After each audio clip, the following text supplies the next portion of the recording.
yang tidak ditelaah tidak layak untuk dijalani. Itu kata Socrates. Socrates mungkin terdengar ekstrim, tapi ada benarnya. Diri baiknya juga ditelaah. Semakin memahami diri, semakin nyaman menjalani hidup.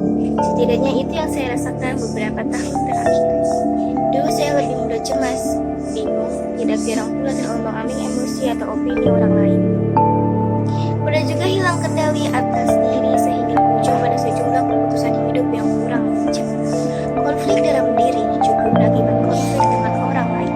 Jadinya kurang menikmati dan merasa puas dengan hidup. Pernah Anda rasakan ini? Mengenal diri adalah sebuah proses yang panjang, tidak selalu mudah. Proses di mana kita berani menatap dan menganalisa diri dari segala sisi, termasuk sisi yang tidak menyenangkan.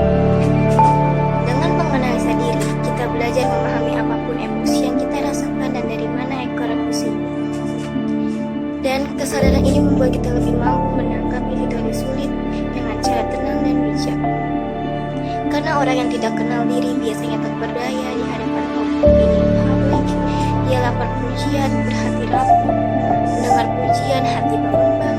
Tapi sekalinya merasa dihina, langsung marah atau ciut-ciut.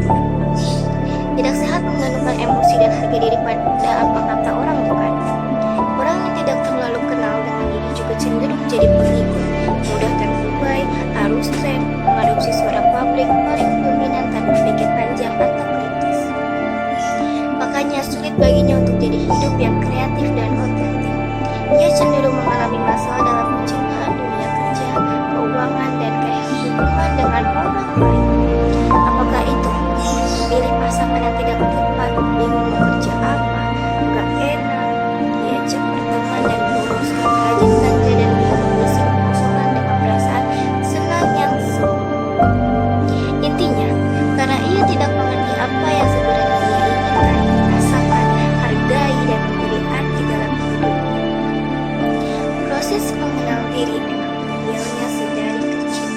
Mereka yang kenal diri biasanya beruntung karena dibesarkan figur pengasuh yang membantunya memahami.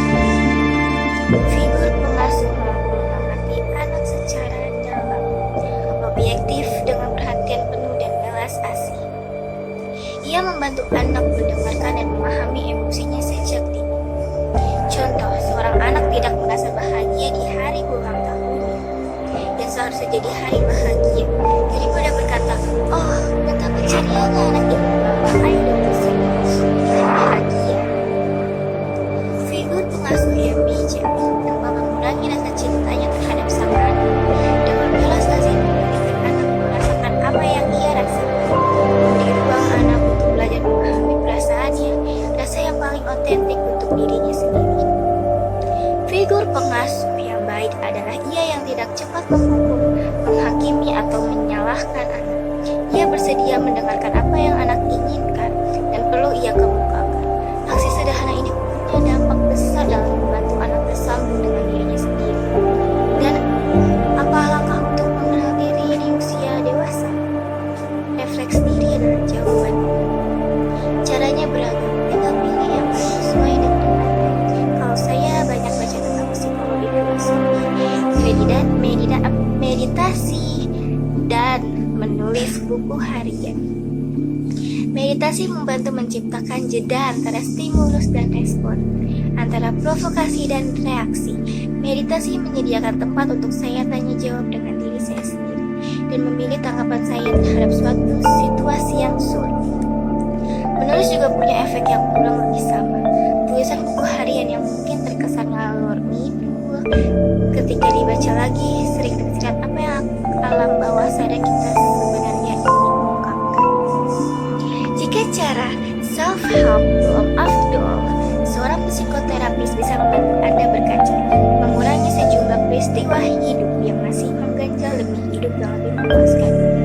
Proses psikoterapi bisa membantu Anda mengenali kelemahan, kebutuhan, perasaan, pikiran, pola, dan akar perilaku secara dalam sehingga menjadi terampil menangani diri dan kita berusaha dengan orang lain. Semua ini bertujuan untuk melihat diri secara penuh, sehingga ia terasa makin solid dari dalam. Orang yang kenal diri lebih bisa menjalani hidup dengan penuh kesadaran. Seperti semua manusia, ia akan berhadapan dengan lika-liku kehidupan. Tentu ia kadang masih merasa kesal, terganggu, cemas, panik, stres. Namun tantangan ini bisa ia hadapi dengan lebih tenang dan bijak. Apakah Anda sudah kenal dengan diri Anda sendiri?